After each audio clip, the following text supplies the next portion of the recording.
नमस्कार, मी पंजाब 14 जून 15, 16, 17 आणि 18 तुमच्या पूर्व विदर्भ आणि पश्चिम मध्ये 6, 5, 11 जिल्ह्यामध्ये खूप पाऊस पडणार आहे म्हणून हा अंदाज लक्षात घ्यायचा.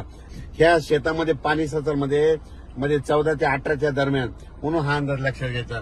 पण राज्यातल्या सर्व शेतकऱ्याला सांगू इच्छितो की 17 जून पर्यंत पाऊस पडणार आहे.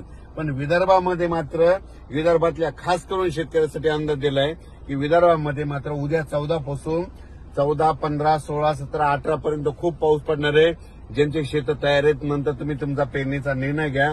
पण त्याच्यानंतर तुम्हाला सांगतो आज देखील 13 जूनला देखील म्हणजे अकोल्याकडे पाऊस पडणार आहे. बऱ्याच ठिकाणी विदर्भात पाऊस पडणार आहे म्हणून हा अंदाज लक्षात घ्यायचा.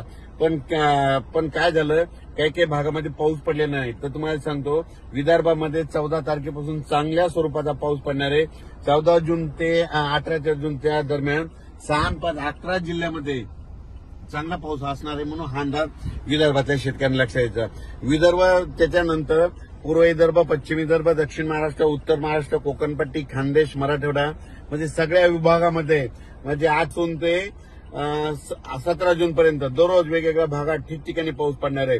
पण विदर्भात मात्र 14 पासून मात्र चांगला पावसाचा जोर वाढणार आहे म्हणून हा अंदाज लक्षात यायचा. शेतकऱ्याला सांगू इच्छितो आता जे विदर्भात जे पाऊस येणार आहे उद्याचा 14 तारखेचा त्याच्यामध्ये विजाचं प्रमाण जास्त असणार आहे.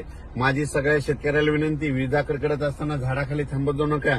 झाडावर 16% विजा पडतात. विजा कडकडत असताना आपले पाळीव प्राणी जनावरे झाडाखाली बांधू नका कारण की झाडावर खूप विजा पडतात. माझी सगळ्या कामगारांना विनंती आहे, जे शेतमजूर आहेत तुम्ही विजा कडकायला लागले की सरळ घरी जा, कोणत्या निवाऱ्याखाली जा, पण झाडाखाली थांबू नका कारण की याच्यामध्ये विजाचं प्रमाण जास्त आहे, वाऱ्याचं प्रमाण जास्त आहे. वारं जास्त असल्यामुळे झाडं देखील पडण्याची शक्यता जास्त आहे म्हणून हे नाकारता येत नाही. म्हणून तुम्ही जरा काळजी घ्या. धन्यवाद.